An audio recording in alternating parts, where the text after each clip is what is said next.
Friends నేను మీ వెంకటేశ్వర రెడ్డి. మరి ఈ వీడియోలో 6th class maths 9th lesson 10th lesson ఈ వీడియోలో కవర్ చేయడం అయితే జరిగింది. మరి వీడియో స్టార్ట్ చేసే ముందు ఒక చిన్న విషయము, మనం మీకు కంప్లీట్ ఎస్జిటిని ప్యాకేజ్ బేస్ చేసుకొని కంప్లీట్ వీడియో రెఫరెన్స్ అందిస్తూ ఆన్లైన్ ఎగ్జామ్స్ కండక్ట్ చేస్తున్నాము. ఎవరికైనా మన ఆన్లైన్ ఎగ్జామ్స్ రాయాలి అని ఇంట్రెస్ట్ ఉంటే ఇప్పుడే నా నెంబర్ కి కాల్ ఆర్ మెసేజ్ చేయగలరు. మరి నా number 8341949272. Complete SGT package videos plus online exams only 800 రూపీసే ఫ్రెండ్స్. మరి ఏదైనా మీకు ఇండివిజువల్ సబ్జెక్ట్ కావాలి అనుకుంటే లైక్ మ్యాథ్స్, సైకాలజీ ఇలా ఏదైనా ఇండివిజువల్ సబ్జెక్ట్ కావాలి అనుకుంటే ఓన్లీ 200 రూపీసే. నా నెంబర్ మళ్ళీ ఒకసారి చెప్తున్నా ఫ్రెండ్స్, 8341949272. మరి లేట్ చేయకుండా టాపిక్ లోకి వెళ్తే ఫస్ట్ 9th లెసన్. మరి 9th లెసన్ ఏంటి అనేది ఒకసారి అబ్జర్వ్ చేస్తే ద్విమితీయ, త్రిమితీయ ఆకారాలు, త్రిమితీయ ఆకారాలు 2D 3D షేప్స్. మరి ఇక్కడ 2D షేప్స్ ఏంటి, 3D షేప్స్ ఏంటి, మరి ఈ లెసన్ లో ఇచ్చినటువంటి బేసిక్స్ కాన్సెప్ట్స్ అన్ని క్లియర్ గా ఎక్స్ప్లెనేషన్ ఇవ్వడం అయితే జరిగింది. మరి ఇక్కడ ద్విమితీయ ఆకారాలు అంటే అర్థం ఏంటి అంటే పొడవు, వెడల్పు అనే కొలతలు కలిగి ఉండేటివి. పొడవు, వెడల్పు అనే కొలతలు కలిగి ఉండేటి మనకి ఏమవుతాయంటే ద్విమితీయ ఆకారాలు 2D షేప్స్ అంటాం. అంటే ద్విమితీయ ఆకారాల వస్తువులకు ఏమేమి కొలతలు కలిగి ఉంటాయి అంటే పొడవు, వెడల్పు. అదే త్రిమితీయ ఆకారాలు 3D షేప్స్ కి అయితే పొడవు ఉంటుంది, వెడల్పు ఉంటుంది, అదే విధంగా ఎత్తు, లోతు కూడా ఉంటుంది. లోతు, పొడవు, వెడల్పు, ఎత్తు అనే కొలతలు కలిగి ఉంటే ఆ షేప్స్ మనం ఏమంటాము అంటే 3D షేప్స్ అంటాం. అంటే త్రిమితీయ వస్తువుల ఆకారాలకు పొడవు, వెడల్పు, ఎత్తు లేదా లోతు అనేటువంటి కొలతలు కలిగి ఉంటాయి. మరి ఇది ద్విమితీయ అంటే ఏంటి, త్రిమితీయ అంటే ఏంటి. నెక్స్ట్ ప్లేన్, తలము అంటే ఏంటి. నెక్స్ట్ కాన్సెప్ట్ డెఫినేషన్ పరంగా తలము అంటే ఏంటి అంటే అర్థం ఏంటంటే చదునుగా ఉండే ఉపరితలంపై. తలము అంటే అర్థం ఏంటి అంటే చదునుగా ఉండే ఉపరితలంపై ఉండే బిందు సముదాయాన్ని మనం ఏమంటాము అంటే తలము అంటాం. బిందు సముదాయాన్ని మనము తలము. ప్లేన్ అంటే అర్థం ఏంటి అంటే చదునుగా ఉండే అంటే అర్థం ఏంటి ఓపెన్ ప్లేస్ అన్నమాట. ఓకేనా, చదునుగా ఉండే ఉపరితలంపై ఉండే బిందు సముదాయాన్ని మనం ఏమంటాము అంటే ప్లేన్, తలము అంటాం. మరి ఆ తలం అనేది ఎంతవరకు వ్యాప్తి చెంది ఉంటుంది అంటే తలము అనేది అన్ని దిశలా వ్యాప్తి చెంది ఉంటుంది. చాలా ఇంపార్టెంట్. తలము ఏ దిశలో వ్యాప్తి చెంది ఉంటుంది అంటే తలము అనేది అన్ని దిశలలో వ్యాప్తి చెంది ఉంటుంది. వ్యాప్తి అంటే ఒక దిశ అని ఏం లేదు దీనికి. ఓకేనా, ఏ దిశలో అయినా కానీ అన్ని దిశల్లో వ్యాప్తి చెంది ఉండేదాన్ని మనం ఏమంటాము అంటే ప్లేన్, తలము అంటాం. నెక్స్ట్ మరి బహుభుజి అంటే ఏంటి, సమృత పటము అంటే ఏంటి. ఫర్ ఎగ్జాంపుల్ ఇది సమృత పటమా కాదు, ఇది సమృత పటమా కాదు, ఇది సమృత పటమా కాదు, ఇది సమృత పటమా ఎస్. మరి సమృత పటము అంటే అర్థం ఏంటి అంటే ఓకేనా క్లోజ్డ్ ఫిగర్ అంటాం. అంటే ఎటువంటి గ్యాప్ లేకుండా మనం ఏదైనా ఒక డయాగ్రామ్ ని డ్రా చేసామనుకోండి దానిని మనం ఏమంటాము అంటే సమృత పటము. ఓకేనా, క్లోజ్డ్ ఫిగర్ అంటాం. ఇక్కడ డయాగ్రామ్స్ అబ్జర్వ్ చేస్తే ఇది సమృత పటం కాదు, ఎక్కడ మనకి క్లోజింగ్ అనేది ఏర్పడలేదు, ఇక్కడ కూడా క్లోజింగ్ ఏర్పడలేదు, ఇక్కడ కూడా క్లోజింగ్ ఏర్పడలేదు. కాబట్టి ఇవి సమృత పటాలు కాదు. ఇది మనకి ఏమవుతుంది అంటే సమృత పటం అవుతుంది, క్లోజ్డ్ ఫిగర్ అవుతుంది. మరి ఈ సమృత పటాలను బేస్ చేసుకొని ఓకేనా క్లోజ్డ్ ఫిగర్స్ ను బేస్ చేసుకొని బహుభుజులు, పాలిగాన్స్ మనం ఏ విధంగా ఎక్స్ప్లెనేషన్ ఇవ్వాలో చూద్దాం. మరి పాలిగాన్స్, బహుభుజులు అంటున్నాం. అసలు ఇక్కడ పాలిగాన్ అంటే ఏంటి. పాలిగాన్స్ ఇంగ్లీష్ వర్డ్, తెలుగులో అయితే బహుభుజులు అంటాం. ఇక్కడ పాలి అంటే మెనీ, గాన్స్ అంటే సైడ్స్ అని. అంటే ఇంగ్లీష్ లో పాలి అంటే మెనీ, గాన్స్ అంటే సైడ్స్, అంటే మెనీ సైడ్స్. మరి అతి చిన్న బహుభుజి మనకేమవుతుంది పాలిగాన్. తెలుగులో మనం ఏమనాలి ఫ్రెండ్స్, ఇక్కడ బహుభుజులు అంటాం. మరి అతి చిన్న బహుభుజి మనకి ఏమవుతుంది అంటే త్రిభుజం అవుతుంది.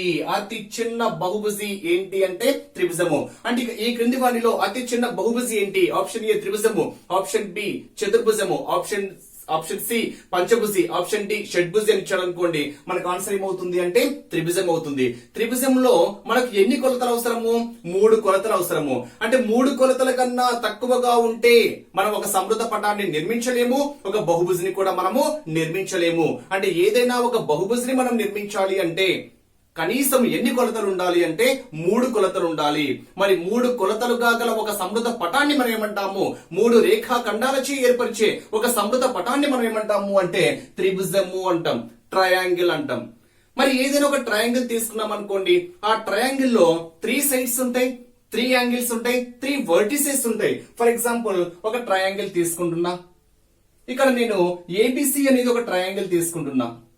మరి ఇక్కడ ఏబిసి ట్రయాంగిల్ లో ఏ బి సి మనకి ఏమవుతాయంటే వర్టిసెస్, శీర్షాలు అవుతాయి. ఏ బి సిలు మనకి ఏమవుతాయంటే శీర్షాలు, ఇంగ్లీష్ లో అయితే వర్టిసెస్ అంటాం.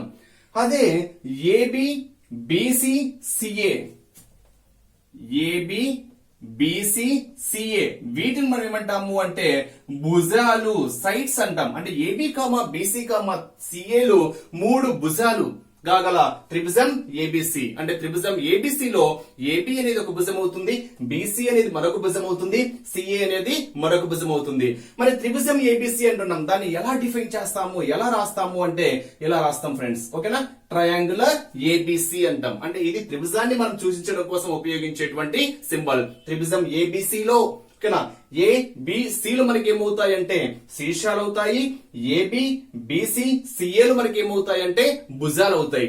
నెక్స్ట్ కోణాలు. కోణాలు ఏంటి అంటే ఇక్కడ angle A, angle B, angle C. ఇక్కడ మనము ఎలా డిఫైన్ చేయొచ్చు అంటే మనం దీన్ని యాంగిల్ ఏబిసి అంటాం. అంటే ఇక్కడ యాంగిల్ బి ని బేస్ చేసుకొని చెప్తున్నాం. ఇది యాంగిల్ సింబల్ పరంగా మధ్యలో ఉండేటువంటి కోణాన్ని తెలియజేస్తుంది. యాంగిల్ బిసిఏ అంటాం. అదే విధంగా యాంగిల్ సిఏబి అంటాం. ఇక్కడ మధ్యలో సి కోణాన్ని తెలియజేస్తుంది, ఇక్కడ ఏ కోణాన్ని తెలియజేస్తుంది. అంటే simply angle A, angle B, angle C మనకి ఏమవుతాయి అంటే ఈ త్రిభుజం యొక్క 3 కోణాలు. మరి ఈ త్రిభుజంలో 3 కోణాల మొత్తం ఎంత ఉంటుంది అంటే ఏదైనా ఒక త్రిభుజాన్ని బేస్ చేసుకొని ఆ త్రిభుజంలో గల 3 కోణాల మొత్తం ఎంత అంటే 180 డిగ్రీస్. త్రిభుజంలో గల 3 కోణాల మొత్తం ఎంత 180 డిగ్రీస్. ఇది త్రిభుజాన్ని బేస్ చేసుకొని. అంటే ఇక్కడ అతి చిన్న బహుభుజి మనకి ఏమవుతుంది అంటే అడ్మిన్ ఆన్సర్ త్రిభుజము. మరి మిగతా వాటి గురించి డీటెయిల్ ఎక్స్ప్లెనేషన్ చూద్దాం. తీసుకొని వాటి యొక్క బహుభుజులు మనం ఏ విధంగా తెలియచేయాలి అంటే 2 కన్నా 3 కన్నా తక్కువ భుజాలతో మనం ఒక బహుభుజిని ఏర్పరచలేము. కాబట్టి అతి చిన్న బహుభుజి త్రిభుజము అని చెప్పాను. మరి త్రిభుజము ఏర్పరచాలి అంటే ఎన్ని భుజాలు ఉండాలి? 3 భుజాలు ఉండాలి. అంటే 3 భుజాలచే ఏర్పరిచేటువంటి ఒక సమృద్ధ పటాన్ని మనం ఏమంటాము అంటే త్రిభుజము అంటాం. అంటే త్రిభుజంలో మనకి ఎన్ని భుజాలు ఉండాలి? 3 భుజాలు ఉండాలి. అదే 4 భుజాలతో ఏర్పరచేదాన్ని మనం ఏమంటాం ఫ్రెండ్స్? ఇక్కడ చతుర్భుజము అంటాం. 4 భుజాలచే ఏర్పరిచేటువంటి ఒక సమృద్ధ పటాన్ని మనం ఏమంటాము అంటే చతుర్భుజము అంటాం. అదే 5 భుజాలచే ఏర్పరిచే 6 భుజాలు, 7 భుజాలు వీటిని మనం ఏమంటాం అనేది ఒకసారి అబ్జర్వ్ చేస్తే దీన్ని మనం ఇంగ్లీష్ లో ట్రయాంగిల్ అంటాం. నెక్స్ట్ క్వాడ్రిలేటరల్ అంటాం. క్వాడ్రిలేటరల్. మరి 5 అంటే పంచ అంటాం కదా, పంచభుజి అంటాం. 5 భుజాలచే ఏర్పరిచే ఒక సమృద్ధ పటాన్ని మనం ఏమనాలి? పంచభుజి అనాలి. Next pentagon. Next hexagon. Next heptagon అంటాం ఇంగ్లీష్ లో అయితే. లేదా సప్తభుజి, తెలుగులో మనం దీన్ని ఏమనాలి? సప్తభుజి అనాలి. దీన్ని అయితే షడ్భుజి. షడ్భుజి అంటే ఇక్కడ మీరు ఒక్కసారి అబ్జర్వ్ చేస్తే 3 భుజాలచే ఏర్పరిచే ఒక సమృద్ధ పటాన్ని మనం త్రిభుజము అంటాము. 4 భుజాలచే ఏర్పరిచే సమృద్ధ పటాన్ని చతుర్భుజము అంటాము. 5 భుజాలచే ఏర్పరిచే ఒక సమృద్ధ పటాన్ని పంచభుజి అంటాము. 6 భుజాలచే ఏర్పరిచే దాన్ని షడ్భుజి, నెక్స్ట్ సప్తభుజి, నెక్స్ట్ అష్టభుజి, నెక్స్ట్ నవభుజి, నెక్స్ట్ దశభుజి. అంటే ఇంగ్లీష్ లో అయితే triangle, quadrilateral, pentagon, hexagon, heptagon or సప్తగాన్ అని కూడా అనొచ్చు. నెక్స్ట్ ఆక్టగాన్, నానోగాన్, డెకాగాన్ అంటాం. అంటే డెకాగాన్ అంటే ఎన్ని భుజాలచే ఏర్పరిచే ఒక సమృద్ధ పటము అంటే 10 భుజాలచే ఏర్పరిచే ఒక సమృద్ధ పటాన్ని మనం ఏమంటాము అంటే డెకాగాన్ అంటాం. మరి వీటి యొక్క డిఫరెన్సెస్ మనం ఒక్కసారి అబ్జర్వ్ చేస్తే అసలు ఎలా ఉంటుంది అనేది అబ్జర్వ్ చేస్తే ఫర్ ఎగ్జాంపుల్ ఒక ట్రయాంగిల్ తీసుకున్నాము, ఇందాక ఎక్స్ప్లెనేషన్ ఇచ్చాను. మరి ఈ ట్రయాంగిల్ లో ఏవైనా బిందువులు మనము ఆ భుజము మీద తీసుకున్నాము అనుకోండి, ఓకేనా త్రిభుజంలో ఓకేనా దాని మీద తీసుకుంటే ఏంటి ఆ భుజాలు బయట ఉంటే మనం ఏమనాలి లోపల ఉంటే ఏమనాలి అనేది ఒక్కసారి అబ్జర్వ్ చేస్తే ఏవైనా బిందువులు మనం త్రిభుజం మీద తీసుకుంటే త్రిభుజం మీద గల బిందువులు అంటాము, అంతరంలో తీసుకుంటే అంతరంలో గల బిందువులు అంటాము, బయట తీసుకుంటే బాహ్యంలో గల బిందువులు అంటాం.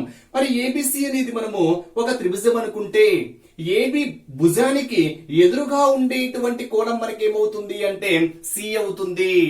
ఓకేనా ఏబి భుజానికి ఎదురుగా ఉండేటువంటి కోణం ఏంటి సి అవుతుంది. నెక్స్ట్ బీసీ భుజానికి ఎదురుగా ఉండేటువంటి కోణం ఏ అవుతుంది, ఏసీ భుజానికి ఎదురుగా ఉండేటువంటి కోణం ఏమవుతుంది, ఏసీ భుజానికి ఎదురుగా ఉండే కోణము బి అవుతుంది. మరి ఆ త్రిభుజంలో గల కోణాల మొత్తం ఎంత అని చెప్పాను 180 డిగ్రీస్ అని కూడా చెప్పాను.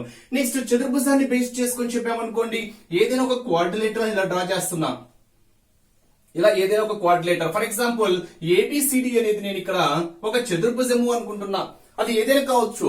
ఓకే చతురస్రం కావచ్చు, దీర్ఘ చతురస్రం కావచ్చు, రాంబస్ కావచ్చు, సమలంబ చతుర్భుజం కావచ్చు, అది ఏదైనా సమాంతర చతుర్భుజం కావచ్చు, అది ఏదైనా కావచ్చు.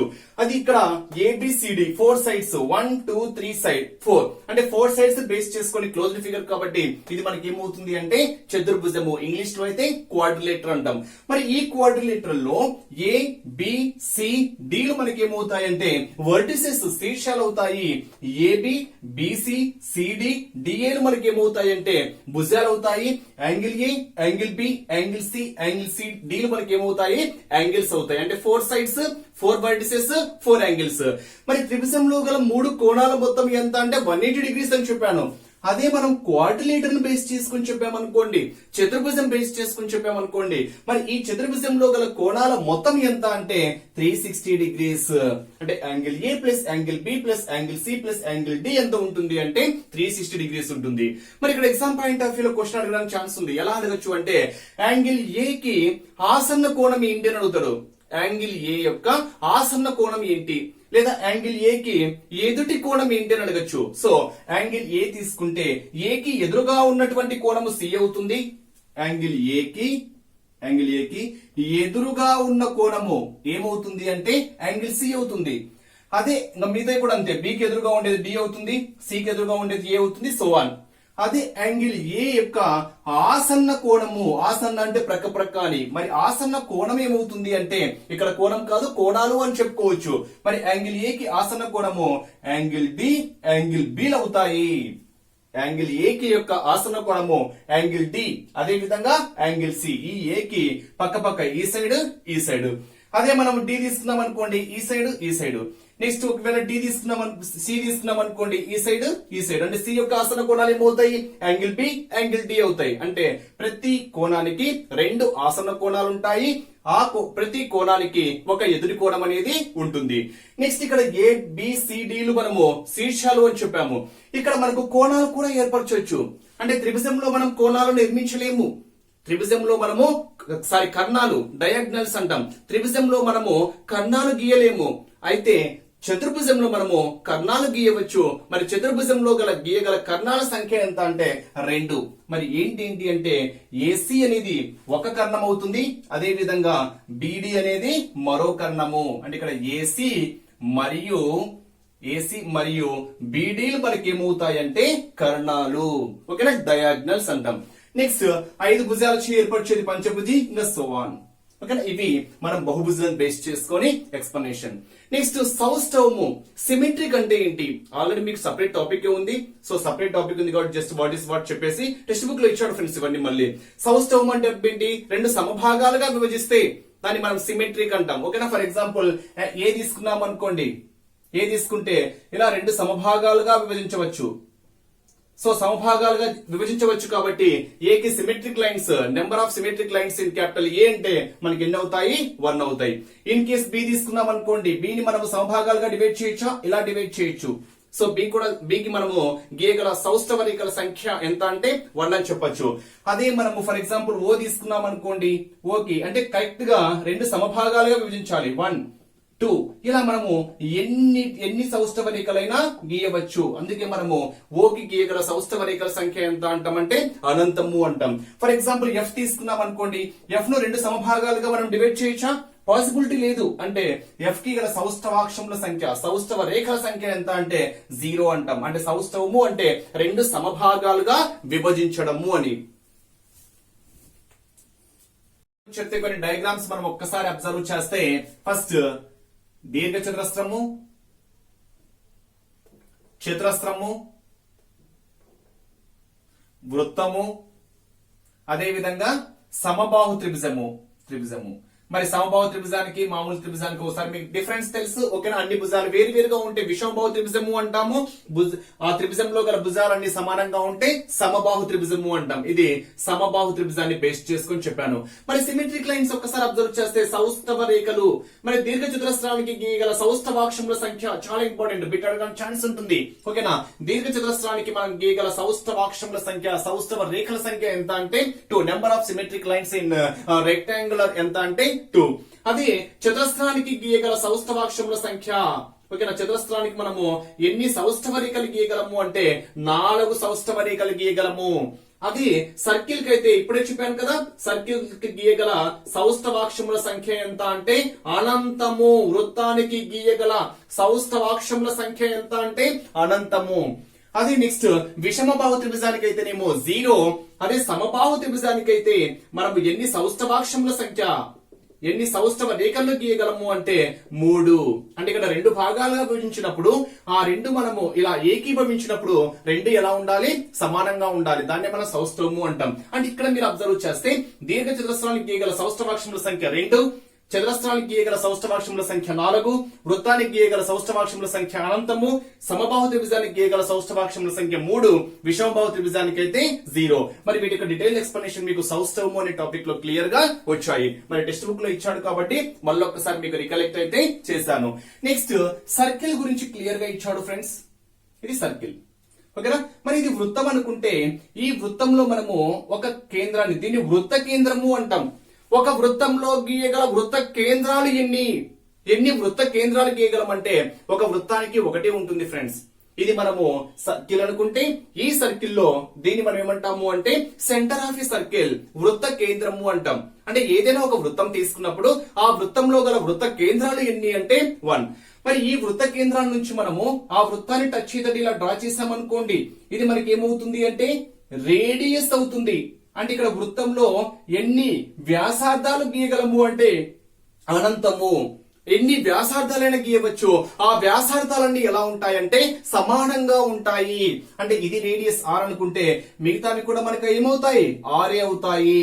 అంటే వృత్తంలో గీయగల వ్యాసార్థాల సంఖ్య అనంతమైతే ఆ వ్యాసార్థాలు అన్ని ఎలా ఉంటాయంటే సమానంగా ఉంటాయి. మరి వృత్తంలో గల వ్యాసార్థానికి రెట్టింపును మనం ఏమంటాము అంటే వ్యాసము అంటాం. వ్యాసంలో సగాన్ని మనం ఏమంటాము అంటే వ్యాసార్థము అంటాం. అంటే సింపుల్ గా రేడియస్ r, దీన్ని మనము వ్యాసార్థము రేడియస్ అంటాం. డయామీటర్ వ్యాసము అంటాం. అంటే ఇక్కడ అర్థం ఏంటి అంటే diameter d is equal to 2r అవుతుంది, లేదా radius r is equal to ఏమవుతుంది? d/2 అవుతుంది, ఓకేనా? అంటే అర్థం ఏంటంటే ఇది మనకు డయామీటర్ అవుతుంది. అంటే ఇంటి ఎక్స్ప్లెనేషన్ కూడా చూద్దాం. ఫస్ట్ వ్యాసార్థము, వ్యాసం అయిపోయింది. సో వ్యాసంలో సగం ఎంత? వ్యాసంలో సగం మనకు వ్యాసార్థం అవుతుంది. వ్యాసార్థం ఎంతైతే ఉంటుందో దానికి రెట్టింపు మనకి ఏమవుతుంది? వ్యాసం అవుతుంది అని చెప్పాను. నెక్స్ట్ అసలు ఇక్కడ కర్డ్ అంటే ఏంటి, జా అంటే ఏంటి, నెక్స్ట్ చాపము అంటే ఏంటి, ఈ రెండు కూడా మీరు తెలుసుకోవాల్సినటువంటి వర్డ్. CHROAD, ఓకేనా? కర్డ్ అంటే ఏంటి, నెక్స్ట్ చాపము అంటే ఆర్క్ అంటే ఏంటి. ఫర్ ఎగ్జాంపుల్ ఇక్కడ ఇది సి అనేటువంటి ఒక బిందువు తీసుకుంటున్నా, ఇది డి అంటున్నా, సెంటర్ ఆఫ్ సర్కిల్ ఓ అనుకుంటున్నా. అంటే ఓసి అనేది మనకు రేడియస్ అవుతుంది, ఓడి కూడా మనకి ఏమవుతుంది? రేడియస్ అవుతుంది. ఇక్కడ సి నుంచి డి వరకు ఉంది చూడండి, సి నుంచి ఈ బిందువుల మధ్య ఉండేటువంటి భాగాన్ని మనం ఏమంటాము అంటే చాపము, ఆర్క్ అంటాం. ఏమనాలి? దీన్ని ఆర్క్ అనాలి. ఈ మొత్తము ACD ఈ మొత్తం అయితే మనకి ఏమవుతుందంటే సెక్టార్ అవుతుంది. అంటే వృత్తాన్ని కొన్ని సెక్టార్ భాగాలుగా విభజించవచ్చు, ఓకేనా? ACD ఈ మొత్తం అయితే మనకు సెక్టార్ అవుతుంది. ఈ సి నుంచి డి యొక్క భాగాన్ని మనం ఏమంటాము అంటే ఆర్క్ అంటాం.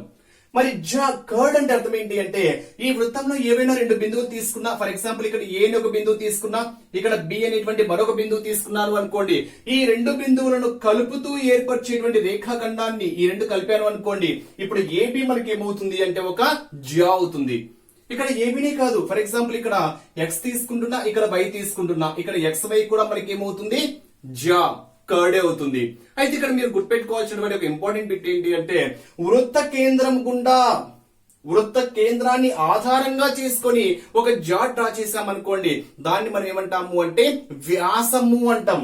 వృత్త కేంద్రం గుండా డ్రా చేసామనుకోండి, ఫర్ ఎగ్జాంపుల్ సర్కిల్, ఓకేనా, ఇది సెంటర్ ఆఫ్ ఎ సర్కిల్, ఇది ఏ, ఇది బి, ఓకేనా, ఏబి ఇది కూడా జానే, ఇది ఏ అనేటువంటి ఒక బిందువు, బి అనేటువంటి మరొక బిందువు, ఈ ఏబిలను కలుపుతూ మనం డ్రా చేస్తే ఆ ఏబి కూడా మనకి ఏమవుతుంది జానే అవుతుంది.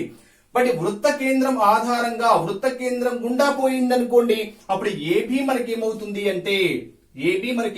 అంటే వ్యాసం అవుతుంది. ఓకేనా, అదే ఇది ఓ అనుకుంటే ఓఏ వ్యాసార్థం అవుతుంది, ఓబి వ్యాసార్థం అవుతుంది, ఏబి మనకి ఏమవుతుంది వ్యాసం అవుతుంది. దీన్ని మనం ఇంకో విధంగా కూడా చెప్పొచ్చు, వృత్తంలో గీయగల అతి పెద్ద జా మనకి ఏమవుతుంది అంటే ఆ వృత్తం యొక్క వ్యాసం అవుతుంది.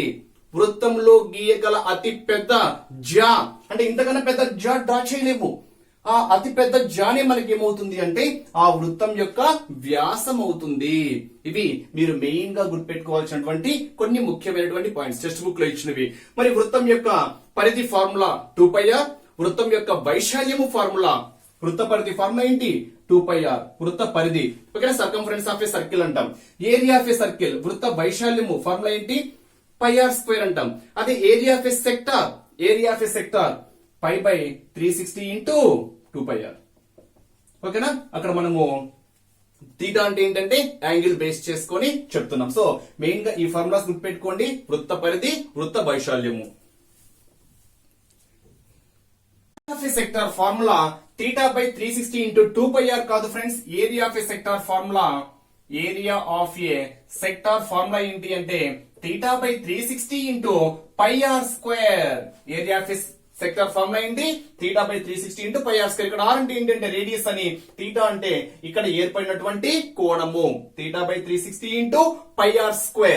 అదే ఏరియా ఆఫ్ ఏ సర్కిల్ అయితేనేమో πr², area of a circumference of a circle వృత్త పరిధి 2πr, area of a circle వృత్త వైశాల్యము πr², సెక్టార్ వైశాల్యము area of a sector formula θ/360 into πr².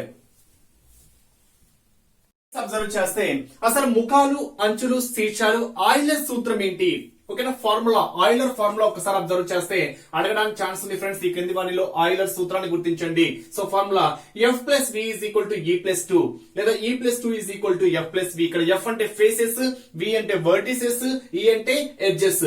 Faces తెలుగులో అయితే ముఖాలు, అంచులు, శీర్షాలు అంటాం. మరి ఈ ఫార్ములా ఏ విధంగా అప్లై అవుతుంది అనేది ఒకసారి అబ్జర్వ్ చేస్తే మనం ఘనం తీసుకున్నాం అనుకోండి, క్యూబ్ తీసుకుంటే మరి క్యూబ్ చాలా అడగడానికి ఇంపార్టెంట్ బిట్ ఉంది, ఓకేనా. ఘనంలో గల అంచులు, ముఖాలు, శీర్షాలు వరుసగా అంటాడు. మీరు గుర్తుపెట్టుకోవాల్సింది ఏదైనా ఒక ఘనం తీసుకుంటే ఘనం కానీ ఘన పరిమాణం కానీ దీర్ఘ ఘనం కానీ క్యూబ్ ఆర్ క్యూబాయిడ్ రెండింటికి సేమ్ కాన్సెప్ట్, ఘనము లేదా దీర్ఘ ఘనము.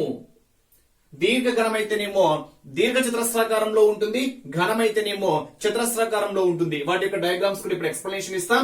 మరి ఘనానికి గీయగల ముఖాలు ఎన్ని అంటే 6, మరి ఘనంలో గల అంచులు ఎన్ని అంటే 12, ఘనానికి గల శీర్షాలు ఎన్ని అంటే 8. వీటి యొక్క detail explanation already previous class లో అయిపోయింది. ఇక్కడ just what is what explanation ఇవ్వడం అయితే జరిగింది. నెక్స్ట్ అదే పిరమిడ్ తీసుకున్నాం అనుకోండి, పిరమిడ్ లో గల ముఖాలు 5, పిరమిడ్ లో గల అంచులు 8, పిరమిడ్ లో గల శీర్షాలు 5.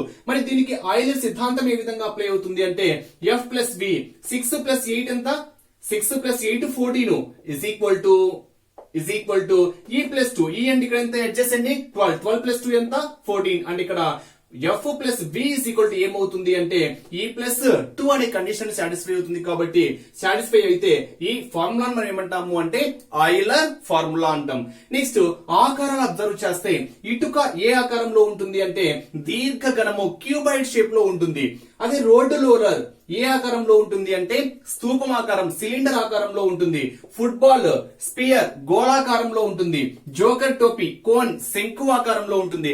అసలు ఆ ఆకారాలు ఏ విధంగా ఉంటాయో మనం ఒక్కసారి అబ్జర్వ్ చేస్తే ఇది క్యూబ్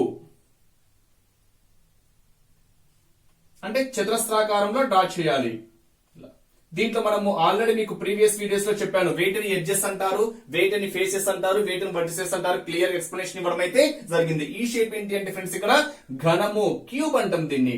అదే దీన్ని మనం కొంచెము రెక్టాంగులర్ షేప్ లో వేసాము అనుకోండి, ఇలా రెక్టాంగులర్ షేప్ లో వేస్తే దీన్ని మనం ఏమంటాము అంటే క్యూబాయిడ్ అంటాం. దీన్ని మనము దీర్ఘగణము క్యూబాయిడ్ అంటాం. మరి షేప్ జస్ట్ ఇది స్క్వేర్ షేప్, ఇది రెక్టాంగులర్ షేప్. బట్ ఘనం కానీ దీర్ఘగణంలో కానీ గీయగల ముఖాలు అంచులు శీర్షాలు అయితే సేమ్. గుర్తుపెట్టుకోవాలి, ఆర్డర్ ఇంపార్టెంట్ ఫ్రెండ్స్. ఎందుకంటే ఎగ్జామ్ పాయింట్ ఆఫ్ వ్యూ లో జస్ట్ ఇలా 6, 12, 8, 12, 6, 8 ఇలా ఇస్తాం అంతే. అంటే ఫేసెస్ అంటే 6, ఎడ్జెస్ అంటే 12, వర్టిసెస్ అంటే 8. అంటే ఆర్డర్ మీరు ఎలాగైనా గుర్తుపెట్టుకోండి, faces, edges, vertices, FEV 6, 12, 8. Euler సిద్ధాంతం ఈ రెండు కూడితే E+2 కి ఫార్ములా సాటిస్ఫై కావాలి. ఓకేనా, ఆ ఫార్ములా బేస్ చేసుకున్నా చెప్పొచ్చు. నెక్స్ట్ కోను. కోన్ అంటే ఎలా ఉంటుంది మనకి, ఇది కోను అంటే మనము బర్త్డే టోపీ అబ్జర్వ్ చేస్తాం అనుకోండి, ఇది కోన్. ఇంగ్లీష్ లో అయితే మనము కోన్ అంటాం, తెలుగులో అయితే శంకువు అంటాం. ఇది శంకువు షేప్.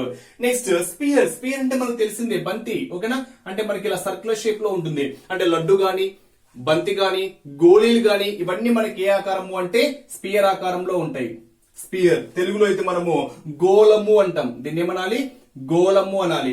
దీన్ని శంకువు, శంకువు ఇంగ్లీష్ లో అయితే కోన్ అంటాం. నెక్స్ట్ ఇంకేమున్నాయి, శంకు. సిలిండర్ స్తూపము. స్తూపాకారం ఎలా ఉంటుంది, ఇలా ఉంటుంది. స్తూపాకారం అంటే ఓకేనా, ఇది సిలిండ్రికల్ షేప్ అంటాం కదా ఇది. అంటే ఇక్కడ మనము చాలా ఎగ్జాంపుల్స్ తీసుకోవచ్చు. కొయ్య దూరం తీసుకోవచ్చు, ట్యూబ్ లైట్ తీసుకోవచ్చు, వాటర్ బాటిల్ తీసుకోవచ్చు. ఇవన్నీ మనము ఎగ్జాంపుల్ గా తీసుకోవచ్చు. ఈ షేప్ ఏంటి ఫ్రెండ్స్ ఇక్కడ సిలిండర్. సిలిండర్ షేప్ ఏంటి అంటే స్తూపాకారము అంటాం. స్తూపము, సిలిండర్. ఓకేనా, మరి కొన్ని ఆకారాలు అబ్జర్వ్ చేస్తే ధాన్యప్రాస ఏ ఆకారంలో ఉంటుందంటే శంకు ఆకారంలో ఉంటుంది. అంటే ఇలా ఉంటది. సారీ, ఎక్కడ వేసాను డయాగ్రామ్, ఇది ఇలా ఉంటుంది. ఓకేనా, ధాన్యప్రాస గుట్ట. ఓకేనా, ధాన్యప్రాస ఆకారం ఏంటి శంఖు ఆకారంలో ఉంటుంది.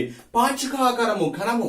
ఓకేనా, డై అంటాం చూడండి. ఓకేనా, ఇలా ఉంటుంది, ఘనాకారంలో ఉంటుంది. నీటి బుడగ అంటే రౌండ్ లో ఉంటుంది కాబట్టి ఓకేనా స్పియర్ గోళాకారంలో ఉంటుంది.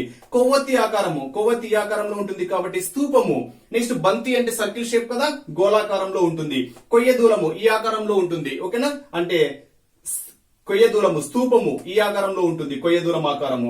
నెక్స్ట్ అగ్గిపెట్టె. అగ్గిపెట్టె అంటే మనకు తెలుసు కదా, ఈ ఆకారంలో ఉంటుంది కాబట్టి దీర్ఘఘనాకారంలో ఉంటుంది.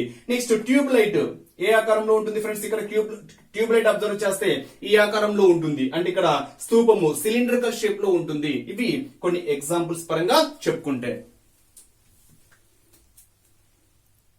టెక్స్ట్ బుక్ లో లాస్ట్ లో కొన్ని అబ్జర్వ్ చేస్తే నెక్స్ట్ ఇక్కడ match the following text book లో ఇచ్చాడు ఫ్రెండ్స్. వీటి యొక్క ఆకారాలు మీకు ఇప్పుడు క్లియర్ గా ఎక్స్ప్లెనేషన్ అయితే ఇచ్చాను. అదే విధంగా ఎగ్జాంపుల్స్ అడిగాడు, ఎగ్జాంపుల్స్ కూడా క్లియర్ గా ఎక్స్ప్లెనేషన్ ఇవ్వడం అయితే జరిగింది. నెక్స్ట్ లాస్ట్ లో ట్రూ ఆర్ ఫాల్స్ అడిగాడు. మరి ఆ ట్రూ ఆర్ ఫాల్స్ లో ఒకసారి అబ్జర్వ్ చేస్తే వృత్తంలో ఒకే ఒక కేంద్రాన్ని గుర్తించగలము. ఎస్, వృత్తంలో వృత్త కేంద్రాలు మనకి ఎన్ని ఉంటాయి ఫ్రెండ్స్, ఒకటే ఉంటుంది. నెక్స్ట్ వృత్తంలో అన్ని జ్యాలు వ్యాసాలు అని ఇచ్చాడు. వృత్తంలో మనము ఏమైనా జా డ్రా చేసామనుకోండి, అన్ని జ్యాలు వ్యాసాలు అవుతాయా, కాదు. వృత్తంలో అన్ని జాలు వ్యాసాలు కాదు ఫ్రెండ్స్. వృత్తంలో వృత్త కేంద్రము గుండా గీసేటువంటి జా మనకి ఏమవుతుంది అంటే వ్యాసం అవుతుంది అని చెప్పాను. ఓకేనా, ఏదైనా మనం జా డ్రా చేస్తున్నాము అంటే అది వృత్త కేంద్రానికి, ఓకేనా, వృత్త కేంద్రం గుండా పోతే అది మాత్రమే వ్యాసం అవుతుంది. అన్ని జాలు వ్యాసాలు అయితే కాదు. అంటే ఫస్ట్ ఏమో ట్రూ, సెకండ్ ఏమో ఫాల్స్. నెక్స్ట్ ఇది ఇక్కడ ట్రూ ఆర్ ఫాల్స్ పరంగా అడగడం అయితే జరిగింది. నెక్స్ట్ త్రిమితీయ ఆకారాల ఎగ్జాంపుల్స్ మీకు దీర్ఘగణము, ఘనము, పట్టకము, పిరమిడ్, శంకువు, స్తూపము, గోళము ఇవన్నీ మనకి ఏమవుతాయి అంటే త్రిమితీయ ఆకారాలు అయితే అవుతాయి. ఇక్కడికి ఈ కాన్సెప్ట్ క్లియర్ గా ఎక్స్ప్లెనేషన్ ఇవ్వడం అయితే జరిగింది. Next practical geometry. ఓకేనా, ప్రాయోజిత జామితి అని ఇచ్చాడు. మరి దీంట్లో మొత్తము కంటెంట్ ఫ్రెండ్స్ ఇక్కడ అంటే ఇక్కడ మొత్తం ఎలా డ్రా చేయాలి ఏంటి అనేది ఇలా ఇచ్చాడు. సో వీటి యొక్క బేసిక్ నాలెడ్జ్ అయితే మీకు క్లియర్ గా ఎక్స్ప్లెనేషన్ ఇచ్చాను కాబట్టి సో మళ్ళీ మీకు ఇది ఎక్స్ప్లెనేషన్ ఇవ్వాల్సిన అవసరం అయితే లేదు. ఇదంతా మొత్తము డ్రా చేసేటువంటి కన్స్ట్రక్షన్ పార్ట్, వీటి యొక్క బేసిక్స్ అయితే కవర్ అయినాయి. మరి ఈ లెసన్ లో ఇచ్చినటువంటి బేసిక్స్ అయితే కవర్ అయినాయి. సో ఇక్కడికి ఈ వీడియోలో ఎక్స్పెషల్లీ 9th లెసన్ ద్విమితీయ త్రిమితీయ ఆకారాలు, 10th లెసన్ ప్రాయోజిత జ్యామితి, ఈ 2 టాపిక్స్ క్లియర్ గా ఇవ్వడం అయితే జరిగింది.